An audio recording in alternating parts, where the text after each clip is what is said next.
ఒక ప్రతిని మంత్రులు పంపించిన సభ్యులు పంపించిన ప్రతిని శాసనసభ సచివాలయానికి కూడా పంపాలని చెప్పి మంత్రులందరినీ కూడా ఆదేశిస్తున్నట్లుగా ఈ సభ ద్వారా తెలియజేస్తున్నాను. ఎజెండాలో పేర్కొన్న పత్రాలన్నీ సభా సమక్షంలో ఉంచినట్లుగా భావించాలి. ఇప్పుడు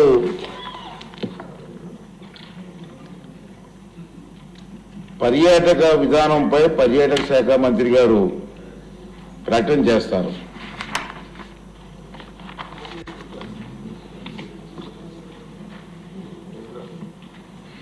అధ్యక్ష, ధన్యవాదాలు అధ్యక్ష.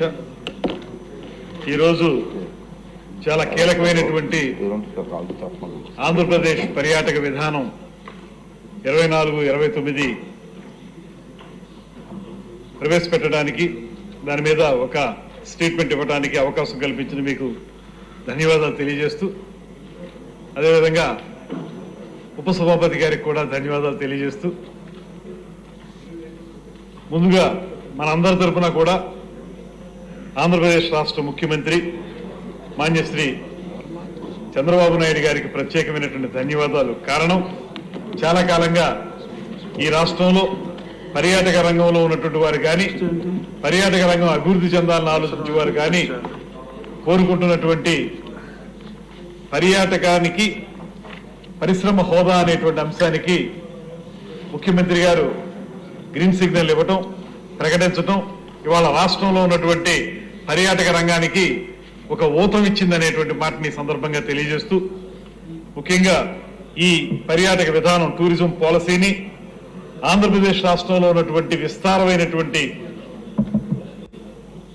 సాంస్కృతిక వారసత్వాన్ని దృష్టిలో పెట్టుకుని, అదేవిధంగా పర్యాటక రంగం ద్వారా ఆర్థిక పురోభివృద్ధిని, అదేవిధంగా ఉపాధి కల్పనని, అదేవిధంగా సాంస్కృతిక మార్పిడిని పెంపొందించే విధంగా ఈ 2024-29 నూతన ఆంధ్రప్రదేశ్ టూరిజం పాలసీని ప్రవేశపెట్టడం జరిగింది.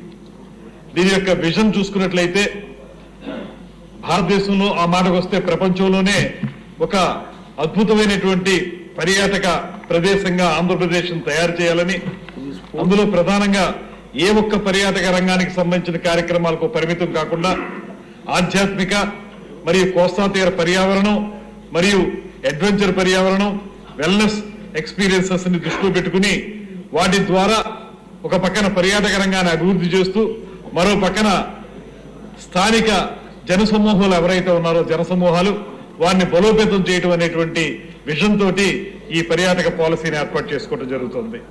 ఇందులో విజన్ ఎలిమెంట్స్ వచ్చేటప్పటికి మనం ముఖ్యంగా ఆలోచించేది top destination in India for international and domestic tourists. భారతదేశం, అదేవిధంగా ప్రపంచంలో ఉన్నటువంటి పర్యాటకులు ఎవరైతే ఉన్నారో వారందరికీ కూడా ఆంధ్రప్రదేశ్ ని ఒక ప్రత్యేకమైనటువంటి గమ్యస్థానంగా పర్యాటకం విషయంలో ఏర్పాటు చేయాలనేటువంటి ఆలోచన చేస్తా ఉన్నాం.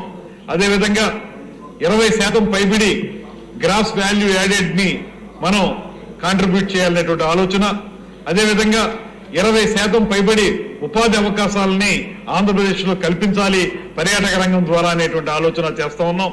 అదేవిధంగా దాంతో పాటు సుస్థిరమైనటువంటి అభివృద్ధిని సాధించాలి. ఏదో 1 సంవత్సరం 2 సంవత్సరాలను కాకుండా ఒక దీర్ఘకాలికంగా పర్యాటక రంగం అభివృద్ధి చెందాలి. తద్వారా ఒక బాధ్యతాయుతమైనటువంటి పర్యాటకాన్ని అభివృద్ధి చేయాలనేటువంటి ఆలోచన చేస్తా ఉన్నాం. అదేవిధంగా మీకు అన్ని రకాలుగా ఒక ఇన్ఫ్రాస్ట్రక్చర్ని ఏర్పాటు చేసి దాని ద్వారా కనెక్టివిటీని పెంపొందించాలనేటువంటి ఆలోచన కూడా ఎలిమెంట్స్ గా పెట్టుకోవడం జరిగింది. ఇక మిషన్ వచ్చేటప్పటికి మనం ఆంధ్రప్రదేశ్ ని ఒక ఆర్థిక పురోభివృద్ధి సాధించే విధంగాను, అదేవిధంగా ఉపాధి అవకాశాలను కల్పించే విధంగాను, దాంతోపాటు సాంస్కృతిక వైభవాన్ని కొనసాగించే విధంగాను, అదే సమయంలో సుస్థిరమైనటువంటి అభివృద్ధి సాధించే విధంగాను పర్యాటక రంగాన్ని తయారు చేయాలనేటువంటి ఒక మిషన్ తోటి ఈ టూరిజం పాలసీని ఏర్పాటు చేసుకోవడం జరిగింది. దీంట్లో ప్రధానంగా మేము పెట్టుకున్నటువంటి టార్గెట్స్ ఏంటంటే, ఒక మనం ఇప్పుడు ఉన్నటువంటి 4.6% జీబీఏ ఏదైతే ఉందో దాన్ని 28% పెంచాలనేటువంటి ఆలోచన. అదేవిధంగా మొత్తం ఈ పర్యాటక రంగం ద్వారా ఎంప్లాయ్మెంట్ అనేది ఇప్పుడు ఏదైతే 12% ఇస్తుందో ఆ 12% ఉపాధి కల్పనని 15% పెంచాలనేటువంటి ఆలోచన చేస్తా ఉన్నాం. అదేవిధంగా మొత్తం విదేశాల నుంచి వచ్చేటువంటి పర్యాటకులు ఈ భారతదేశంలోకి వచ్చేటువంటి రాష్ట్రాల్లో టాప్ 10 స్టేట్స్ ఏవైతే ఉన్నాయో అందులో ఒకదానిగా ఆంధ్రప్రదేశ్ పర్యాటక రంగాన్ని తయారు చేయాలంటే ఆలోచన చేస్తా ఉన్నాం. అదేవిధంగా ఇవాళ ఒక టూరిస్ట్ ఇక్కడికి వచ్చిన తర్వాత పర్యాటక రంగంలో ఖర్చు పెట్టేటువంటి డబ్బుని 1700 రూపాయల నుంచి ఒక్కొక్క పర్యాటకుడు కూడా 25,000 రూపాయల వరకు ఖర్చు పెట్టే విధంగా ఆ రకమైన సదుపాయాలను ఇక్కడ ఏర్పాటు చేయాలనేటువంటి ఆలోచన కూడా చేస్తా ఉన్నాం. దాంతో పాటు మనం ఇవాళ 1-2 రోజులకు పరిమితం అవుతున్నటువంటి పర్యాటకులు కనీసంగా అక్కడికి వచ్చిన తర్వాత 5 రోజుల పాటు ఉండే విధంగా చూడడానికి వీలుగా ఉండేటువంటి అనేక ప్రదేశాలను ఏర్పాటు చేసి సర్క్యూట్లను ఏర్పాటు చేయాలనేటువంటి ఆలోచన చేస్తా ఉన్నాం. అదేవిధంగా ఇవాళ 3,500 మాత్రమే ఉన్నటువంటి మొత్తం హోటల్స్ లో ఉన్నటువంటి రూముల్ని 10,000కి పెంచాలనేటువంటి ఆలోచన కూడా ఇందులో పెట్టుకోవడం జరిగింది.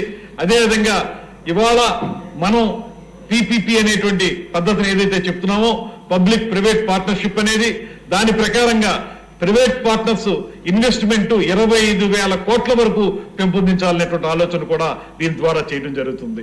ఇందులో వ్యూహాత్మకమైనటువంటి పిల్లర్స్ కొన్ని ఏర్పాటు చేసుకోవడం జరిగింది.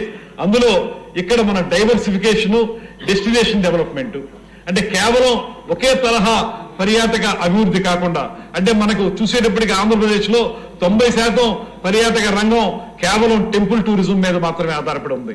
అలా కాకుండా అడ్వెంచర్ టూరిజం కానివ్వండి, వెల్నెస్ టూరిజం కానివ్వండి, ఎకో టూరిజం కానివ్వండి, ఇలాంటి విలేజ్ టూరిజం కానివ్వండి, అగ్రి టూరిజం కానివ్వండి, ఇలా చూసుకుంటే దాన్ని డైవర్సిఫై చేసి వివిధ రకాల పర్యాటక విధానాలని నెలకొల్పాలనేటువంటి ఆలోచన చేస్తా ఉన్నాం.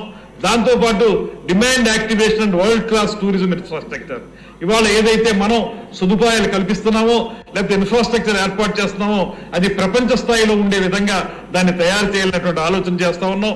దాంతో పాటు మనం professional skilling of man power, ఏదైతే ఈ పర్యాటక రంగంలో ఉన్నటువంటి వారి యొక్క శిక్షణ, వారి నైపుణ్యాలు కూడా పెంపొందించి వారు ప్రత్యేకమైనటువంటి శిక్షణ పొందినటువంటి నైపుణ్యం కలిగినటువంటి వ్యక్తులుగా తయారు చేయాలనేటువంటి ఆలోచన. అదేవిధంగా సస్టైనబుల్ అండ్ రెస్పాన్సిబుల్ టూరిజం అనే మాట ఇందాక కూడా చెప్పుకున్నాం. సుస్థిరమైనటువంటి అభివృద్ధి సాధించాలి. అదేవిధంగా అదే సమయంలో మనం పూర్తి స్థాయిలో చాలా బాధ్యతాయుతమైనటువంటి పర్యాటక రంగాన్ని కూడా అభివృద్ధి చేయాలనేటువంటి ఆలోచన చేస్తూ ఉన్నాం. అదేవిధంగా దాంతో పాటు మరొక వ్యూహాత్మకమైనటువంటి పిల్లర్ ఏంటంటే అది గవర్నెన్స్ అండ్ అడ్మినిస్ట్రేషన్. దీనికి సరైనటువంటి నిర్వహణ విధానాన్ని ఏర్పరచుకోవాలని, మనకు ఉన్నటువంటి అపప్రద ప్రభుత్వ రంగంలో నిర్వహిస్తున్నటువంటి పర్యాటక రంగం కొంత నిర్వహణ లోపం ఉందనేటువంటి మాట వినబడతా ఉంది. ఆ అపప్రదను పోగొట్టుకోవడానికి ప్రత్యేకమైనటువంటి నిర్వహణ సామర్థ్యాన్ని పెంపొందించుకోవాలనేటువంటి వ్యూహాన్ని కూడా నిర్మించుకోవడం జరుగుతుంది.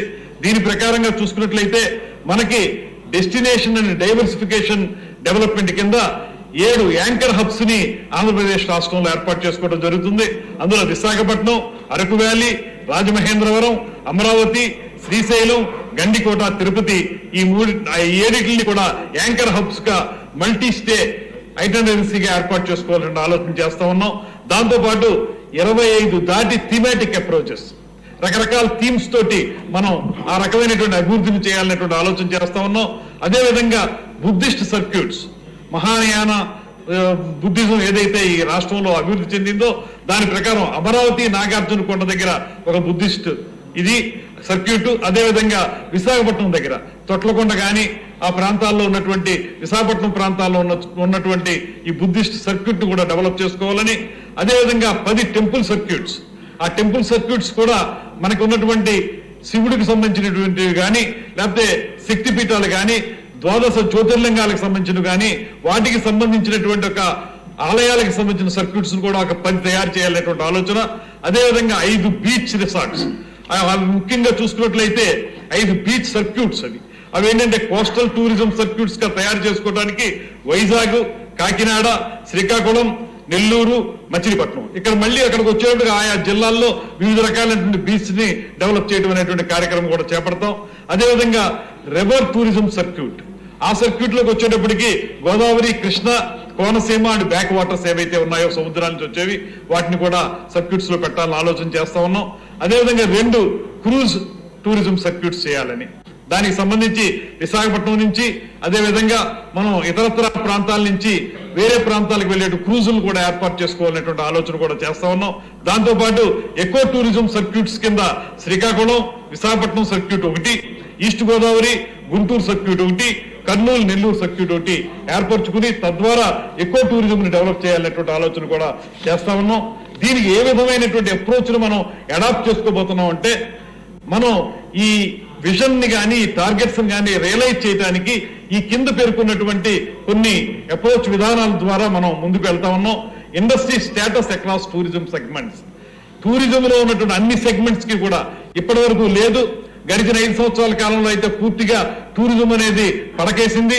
అటువంటి పరిస్థితుల్లో టూరిజం ని మనం ఒక పరిశ్రమ హోదా కల్పించగలిగితే టూరిజంలో ఉన్నటువంటి అన్ని సెగ్మెంట్స్ లోనూ కూడా, అది ఏ సెగ్మెంట్ అయినా కూడా, హోటల్స్ అయినా కూడా, హాస్పిటాలిటీ అయినా ఏదైనప్పటికీ కూడా దానికి సంబంధించిన సెగ్మెంట్స్ లో పరిశ్రమ హోదా ఇవ్వడం ద్వారా, పరిశ్రమలకు ఇచ్చేటువంటి రాయితీలు ఇవ్వడం ద్వారా పర్యాటకాన్ని ఆంధ్రప్రదేశ్ లో అభివృద్ధి చేయాలనేటువంటి ఆలోచన. అదేవిధంగా destination and thematic circuits develop చేయడం ద్వారా, అదేవిధంగా డైవర్సిఫికేషన్ ఆఫ్ టూరిజం ఎక్స్పీరియన్సెస్, రకరకాల ఎక్స్పీరియన్సెస్ మనకి బొర్రా కేవ్స్ కానీ బెలూన్ కేవ్స్ కానీ ఈ ఎక్స్పీరియన్సెస్ ఏవైతే ఉన్నాయో మనకి ఆ ఎక్స్పీరియన్సెస్ డెవలప్ చేసుకోవటం, దాంతోపాటు హై వాల్యూ టూరిజం ప్రాజెక్ట్స్ తీసుకురావటం, మెగా ప్రాజెక్ట్స్ కానీ ఇతరత్ర ప్రాజెక్ట్స్ కానీ హై వాల్యూ ఉన్నటువంటి టూరిజం ప్రాజెక్ట్స్ ని కేంద్ర ప్రభుత్వ సహకారంతో కూడా ఇక్కడికి తీసుకురావాలనేటువంటి ఆలోచన కూడా ప్రారంభించాం. అది కొంత నడుస్తూ ఉంది. త్వరలోనే ఆ రకమైనటువంటి హై వాల్యూ ప్రాజెక్ట్స్ ని ఆంధ్రప్రదేశ్ కు తీసుకురావడం జరుగుతుంది.